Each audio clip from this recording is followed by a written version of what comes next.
For you, it was just a job you did, right? Right. It was something you did for a while, and then it was over. Right. It's lots of really good memories. It was a fun show to do, and we all stay in touch still, and it was a fun part of my life. In 1969, under the blinding studio lights of Paramount's Stage 5, a 13-year-old girl delivered a cheerful, throwaway line that felt completely harmless. She smiled, giggled on cue, and moved on with her life. But decades later, that exact frame of film resurfaced, transformed into a weapon that haunted her. She didn't just walk away from the footage, she locked the vault. And to this day, Maureen McCormick refuses to ever look at it again. You've probably seen this exact episode a dozen times without ever realizing what you were looking at. Is there a doctor in the house? It was late 1969, and the air under those crushing studio lights was thick with hairspray, warm paint, and the faint smell of fresh-cut prop grass. 13-year-old Maureen McCormick sat wedged into a prop bed, wearing a pair of pastel pajamas that looked like they had been picked out by a panel of suburban mothers. Around her sat 5 other kids, all acting out a scene that was supposed to represent the absolute worst thing that could happen to a family on a Friday night in prime-time television. The episode was titled, "Is There a Doctor in the House?" It was the 13th episode of the very first season of The Brady Bunch, an ambitious new sitcom that was still trying to figure out its own identity. The script was simple, formulaic, and deliberately low stakes. The plot kicked off with a classic sitcom setup. One of the kids gets sick, and before you know it, the illness spreads through the house like wildfire. First, it was young Cindy, then Bobby, then Peter, Jan, Greg, and finally Marcia. Within 15 minutes of screen time, all 6 Brady children were officially quarantined under the same roof, confined to their beds with the measles. To understand why this episode feels so strange today, you have to look at how television in the late 60s treated the idea of being sick. There were no hospital visits in this script. There were no hushed, anxious conversations between parents in dimly lit hallways. Nobody was wringing their hands over fever spikes or complications. Instead, the director shot the entire situation like a cozy mid-winter vacation. The camera pushed in close on the kids, framing them in warm, golden light. They played Monopoly across the bed sheets. They giggled through board games, traded comic books, and ate soup off wooden trays while joking about who was going to get the last glass of orange juice. Then came the moment that would eventually echo across decades. Maureen McCormick, playing the pristine, golden-haired eldest sister Marcia, leaned back against her pillows, looked out toward the camera, and delivered a line written by a staff writer who was likely just trying to fill 30 seconds of script space before the commercial break. She smiled her signature, dimpled smile and said, "If you have to get sick, sure can't beat the measles." The studio audience laughed right on cue. The tape rolled. The director called a cut, prints were made, and the crew moved on to the next setup. Nobody on set paused to think about those words. Nobody stopped the scene to ask if a line like that might age poorly or carry a weird double meaning in the distant future. It was just a throwaway joke, a light-hearted moment designed to reassure viewers that everything in the Brady home was safe, clean, and under control. When the episode aired on December 26, 1969, right in the middle of the holiday season, it did exactly what it was supposed to do. Millions of families tuned in, watched the kids recover without a single hitch, and went to bed feeling good about the world. It was comfort food in visual form, a brightly colored shield against the chaotic realities of the late 60s. The measles on Stage 5 was not a dangerous virus. It was an excuse for a slumber party. It was a snow day without the snow. For Maureen, it was just another week at work. She was a kid doing a job, memorizing lines, hitting her marks and trying to stay professional while running through scene after scene under the relentless heat of the studio lamps. Once the episode wrapped, she wiped off her TV makeup, packed up her school books, and didn't give episode 13 a second thought. Why would she?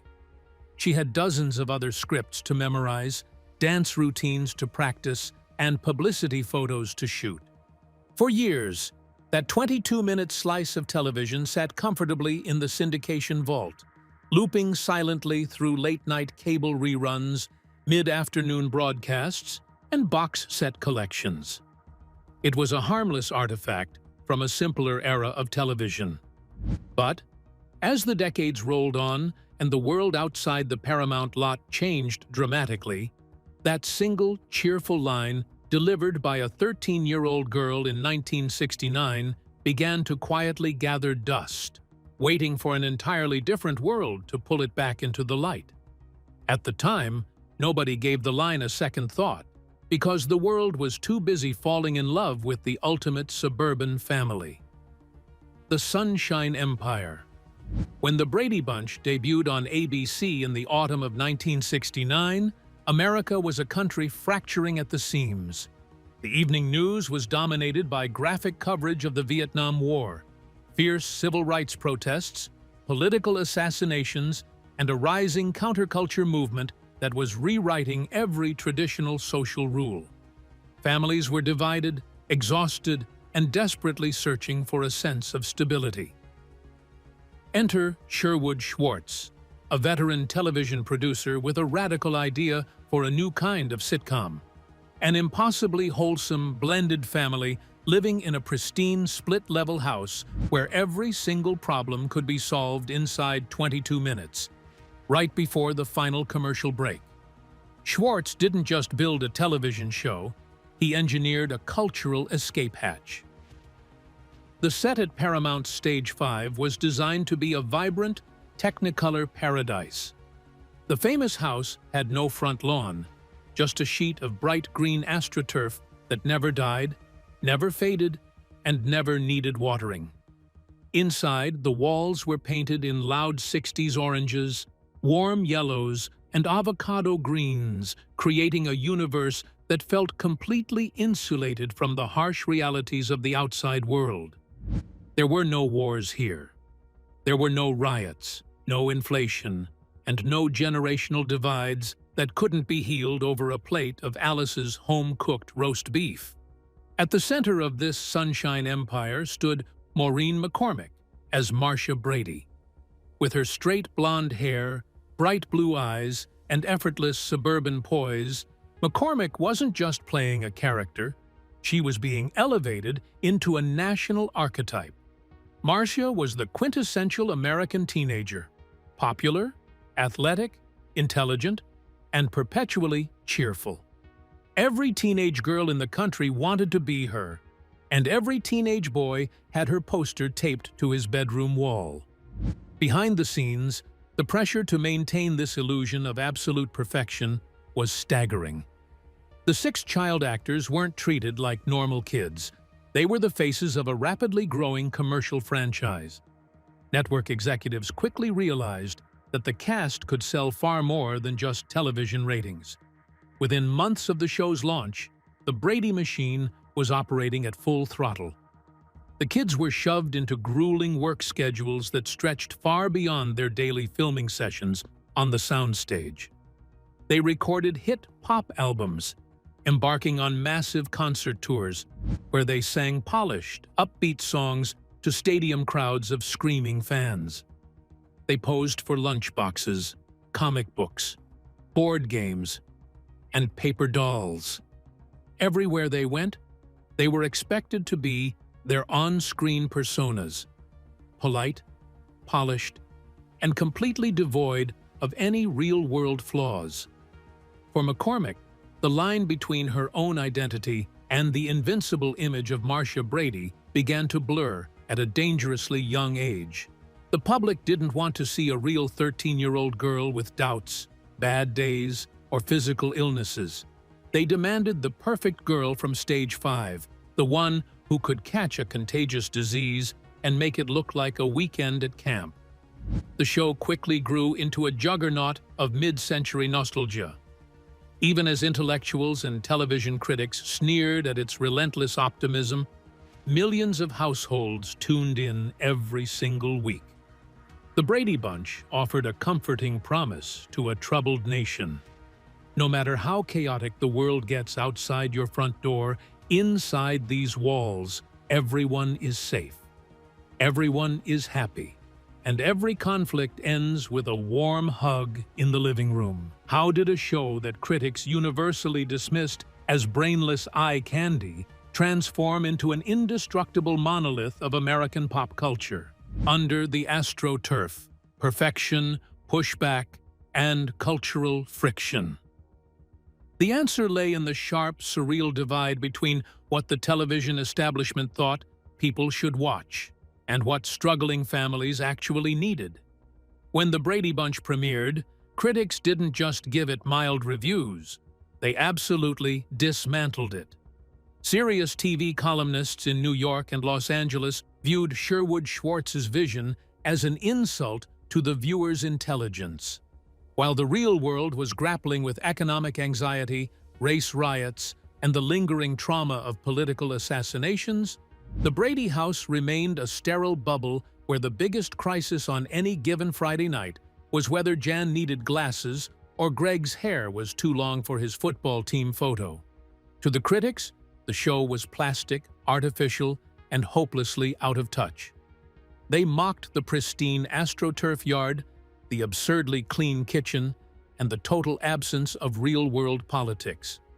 They hated that the six kids never swore, never rebelled in any meaningful way, and never faced a problem that couldn't be neatly wrapped up with a 30-second lecture from Robert Reed or Florence Henderson in a brightly lit hallway. But those critical snubs completely missed the point. American audiences weren't tuning in for grit, realism, or social commentary. They were tuning in for relief. Millions of parents, exhausted by the chaotic, terrifying headlines on the 6 o'clock news, flipped the channel at 8 o'clock to give their children a world that felt entirely safe. Kids devoured the show because it presented a fantasy version of childhood where every fear was manageable, every mistake was instantly forgiven, and every sibling argument ended with an apology. Yet, holding up that illusion of absolute perfection created a heavy, invisible strain on the young actors living behind the characters. For Maureen McCormick, playing Marcia Brady meant stepping into a rigid cage of public expectation. Network executives, producers, and advertising agencies demanded that the kids remain wholesome role models 24 hours a day, 7 days a week. They weren't allowed to be seen doing anything that might shatter the image of the Brady home. This intense pressure created a bizarre psychological duality on set. The kids were growing up, dealing with teenage hormones, insecurity, and personal struggles. But the moment the red camera lights clicked on, they had to suppress every ounce of real-life messiness. The show's relentless sanitization of reality wasn't just limited to family dynamics or school rivalries, it applied to everything, including human illness. When the script for episode 13 called for the entire Brady brood to catch the measles, the show couldn't bear to portray a genuine medical condition with real discomfort, fever, or risk. That wasn't what the Brady brand was built for. Instead, the writers transformed a serious infection into a cozy slumber party filled with games, laughs, and light-hearted banter. The studio lights stayed warm, the hair remained perfectly coiffed, and the harsh realities of the world outside were kept strictly off-stage. The critics continued to scoff at this polished unrealism throughout the show's original run, writing off the series as a forgettable, low-brow sitcom. But while those critics' reviews faded into obscurity, the sanitized world of Stage 5 quietly embedded itself into the American collective memory. The country bought into the fantasy wholesale, accepting the idyllic Brady world as comfort food, completely unaware that decades later, the ultra-clean, hyper-sanitized nature of those exact episodes would come back to haunt the young girl at the center of it all. When the cameras finally stopped rolling, the hardest part wasn't leaving the set. It was trying to survive the ghost of Marcia Brady. The girl behind Marcia, Maureen's personal storm. For 5 seasons, America watched a fictional teenager navigate mild, sitcom-sized inconveniences with graceful smiles and easy solutions. But off-camera, Maureen McCormick's actual reality was spinning violently out of control. The golden-haired girl who personified perfection to millions of suburban households was privately suffocating under the weight of an identity that was never really hers. When the Brady Bunch was abruptly canceled in 1974, the protective bubble around Paramount's Stage 5 burst overnight. That sudden crash left a young actress standing in the cold with zero clear sense of who she actually was without a television script in her hands. What followed was a harrowing, decade-long personal struggle that looked absolutely nothing like a primetime television special. Typecast as the ultimate wholesome teenager, McCormick found it nearly impossible to land serious adult acting roles in Hollywood. Casting directors looked at her and saw only Marcia Brady, a crushing professional reality that fueled deep feelings of inadequacy, persistent anxiety, and severe body dysmorphia. To cope with the relentless public pressure and the terrifying decline of her young career, McCormick turned heavily to illegal substance. She spiraled into a devastating addiction that plagued her throughout her entire 20s. She missed crucial auditions, lost major job opportunities, and completely isolated herself from worried friends and family members. At her absolute lowest points, the young woman who had played television's most envied teenager was trapped in chaotic, dangerous situations across Los Angeles, battling depression and paranoia in total secrecy. Her personal life was a stark, agonizing contrast to the squeaky clean image that continued to air in syndication every single afternoon across millions of American homes. Adding to the heavy irony of her situation was the stark contrast regarding childhood health and illness. While Marcia Brady had giggled through the measles on television, making a contagious virus look like a cozy afternoon snow day, Maureen McCormick's real-life experiences with childhood sickness were frighteningly real. As a young girl growing up in Southern California before the series even began, McCormick had actually contracted the measles in real life. It was certainly no playful slumber party filled with Monopoly board games, trading comic books, and warm soup served on wooden trays. It was a painful, brutal infection, accompanied by burning high fevers, intense body aches, severe coughing fits, and terrifying photophobia that required her to sit alone in a completely darkened room for days on end. She knew firsthand that the real disease carried devastating health risks, including brain swelling, permanent hearing damage, and even death for vulnerable children. The sickness she experienced as a child was painful, scary, and distinctly unglamorous. Yet despite her intense personal turmoil and the stark divergence between her real life and her pristine TV persona, McCormick eventually fought her way back toward the light. Through intensive rehab, dedicated therapy, and strong support from loved ones, she achieved long-term sobriety, married, and built a stable life focused on health, peace, and personal balance. She slowly learned to make peace with her complicated past, accepting that Marcia Brady was merely a character she played rather than a lifelong prison she had to inhabit forever. She wrote candidly about her addiction and mental health struggles in her best-selling memoir, stripping away every drop of artificial gloss from her childhood fame to offer absolute honesty to her loyal fans. She had survived the chaotic aftermath of child stardom, rebuilt her creative career on her own terms, and finally established a healthy boundary between herself and the iconic 70s character she played. She fully assumed that the distant past was finally settled, resting safely inside the quiet archives of television history.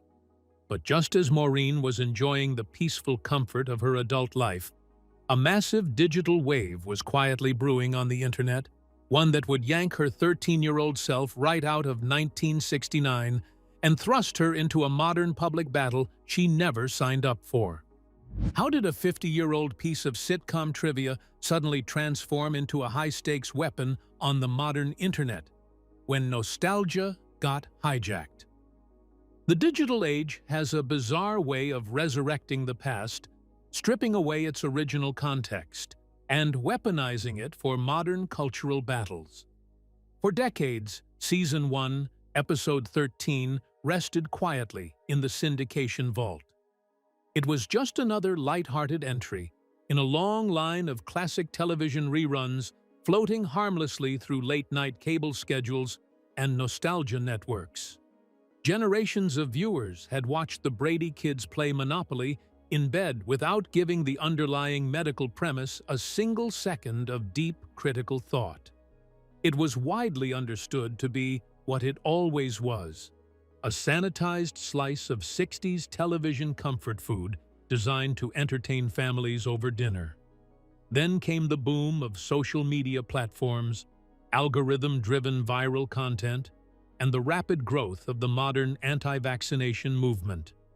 Online groups actively searching for cultural validation began combing through pop culture archives to find historic references that supported their narrative.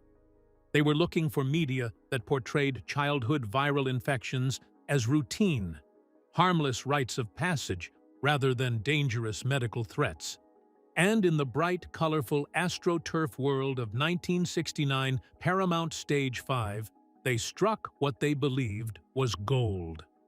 Suddenly, screenshots of 13-year-old Maureen McCormick began circulating across Facebook pages, message boards, and conspiracy forums worldwide. Memes were crafted using high-resolution stills from "Is there a doctor in the house?", complete with bold, colorful text overlays. Front and center was the image of golden-haired Marcia Brady, propped up on her pristine pillows, smiling dimpled smiles while under quarantine. Emblazoned across her image was her famous line from the episode, "If you have to get sick, sure can't beat the measles." These memes were shared tens of thousands of times across the web. The narrative pushed by those sharing the images was simple, aggressive, and deceptively tailored for viral consumption. Look at how America used to treat the measles before big pharmaceutical companies got involved. It was just a vacation from school. It was just a week of board games, orange juice, and laughter. Even Marcia Brady thought it was fun. To the people weaponizing the clip, the fictional world of the Brady Bunch was presented as historical fact. They deliberately ignored the reality that television scripts in 1969 were written by comedy writers whose sole mandate was to deliver light-hearted entertainment, not factual medical guidance. They bypassed the truth that real-world measles outbreaks prior to widespread vaccination caused hundreds of deaths, thousands of hospitalizations, and severe long-term neurological complications for children across the country every single year. Instead, they seized upon the immense cultural authority of Marcia Brady, an icon of wholesome American innocence, to lend credibility to a dangerous modern movement. For Maureen McCormick, the discovery of these viral campaigns was a horrifying shock. She wasn't seeking out news about her childhood television show. Friends and acquaintances began sending her links to the memes with growing alarm. When she opened her screen, she wasn't just looking at an old photograph from her childhood acting career. She was looking at her own 13-year-old face being co-opted, without her knowledge or consent, as the poster child for a public health message that directly contradicted medical science and her own personal beliefs. The unsettling nature of this digital hijacking was profound. McCormick had spent decades doing the difficult, painful emotional work required to separate her real identity from the fictional character of Marcia Brady. She had fought her way through addiction, mental health struggles, and intense media scrutiny to build an authentic life as an independent adult. Now, algorithms were dragging her back into the fictional skin of Marcia Brady, using her childhood innocence to influence modern parents making critical healthcare decisions for their own kids. What made the situation even more disturbing was the complete erasure of McCormick's actual lived experience. The individuals sharing the meme had no interest in the real girl behind the character. They didn't care that McCormick had suffered through a painful, scary bout of actual measles in her youth. They didn't care that she knew firsthand how dangerous high fevers and light sensitivity could be for a sick child. They only cared about the polished corporate fantasy created on Stage 5 by television producers 50 years prior. Her image had been turned into a weapon in an ideological war she never asked to join.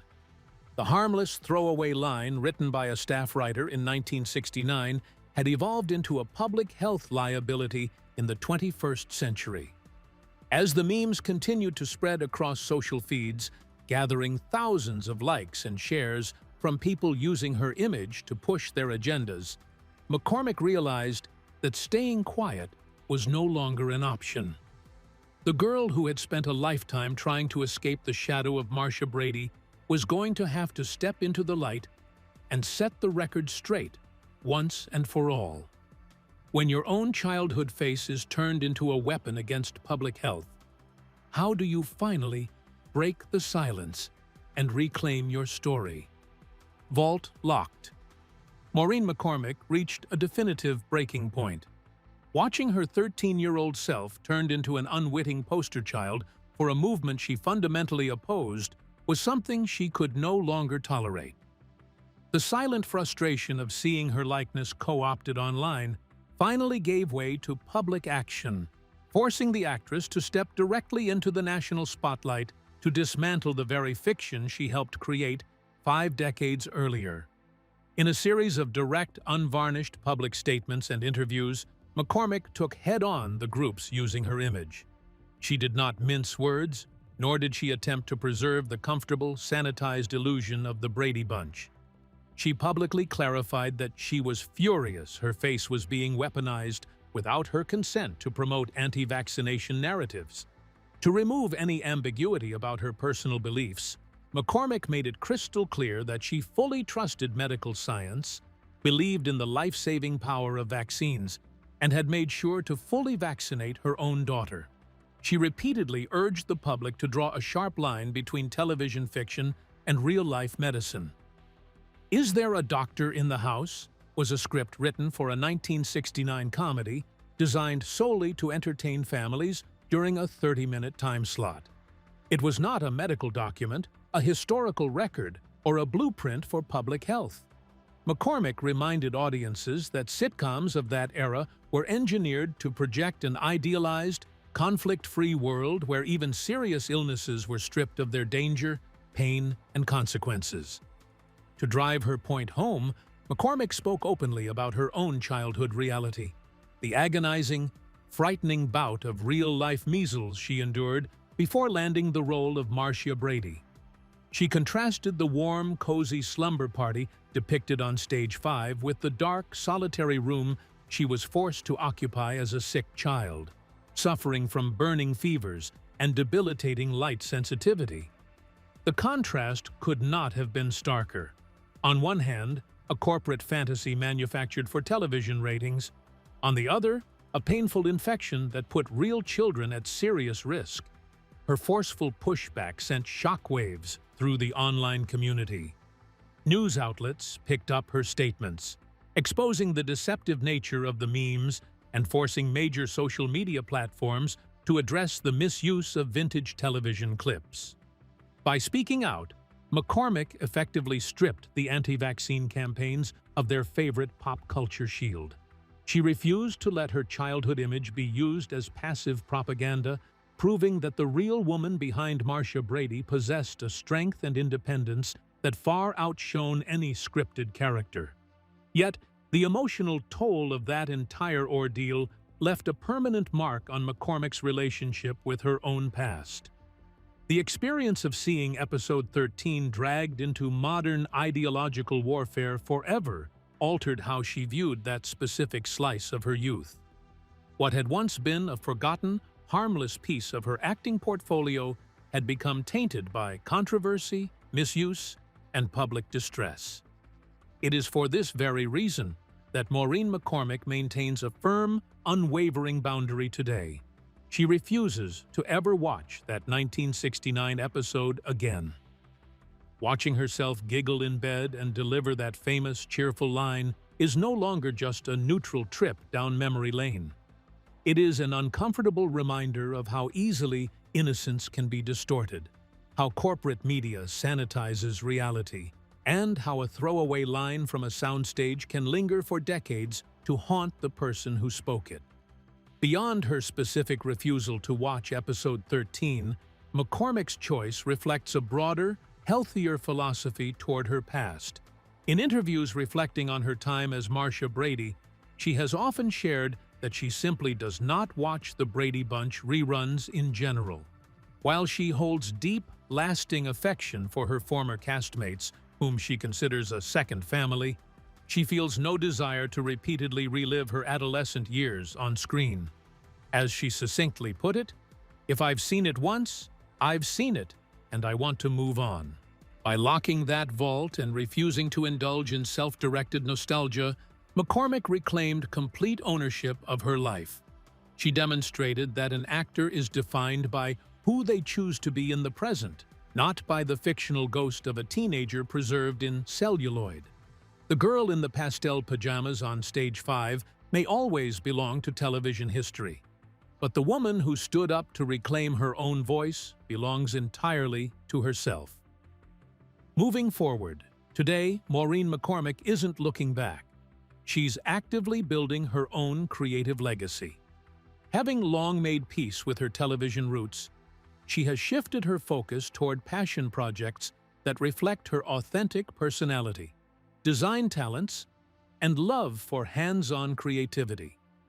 In recent years, McCormick successfully transitioned into the world of home renovation and lifestyle television. She captivated audiences on HGTV's hit series A Very Brady Renovation, where she reunited with her former TV siblings to meticulously restore the famous North Hollywood house to its 1970s glory.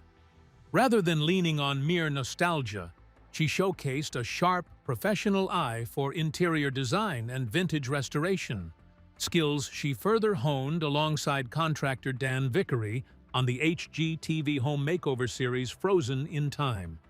Beyond her design projects, McCormick remains an active public advocate for mental health awareness, addiction recovery, and animal welfare, frequently using her platform to support causes close to her heart. She lives a quiet, fulfilled life in Southern California with her husband, Michael Cummings, continuing to explore new creative ventures, public speaking engagements, and media appearances strictly on her own terms.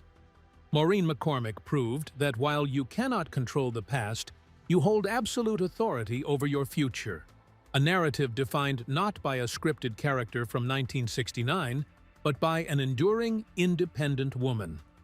If you enjoyed this deep dive into pop culture history, don't forget to like, share, and subscribe for more stories behind the scenes.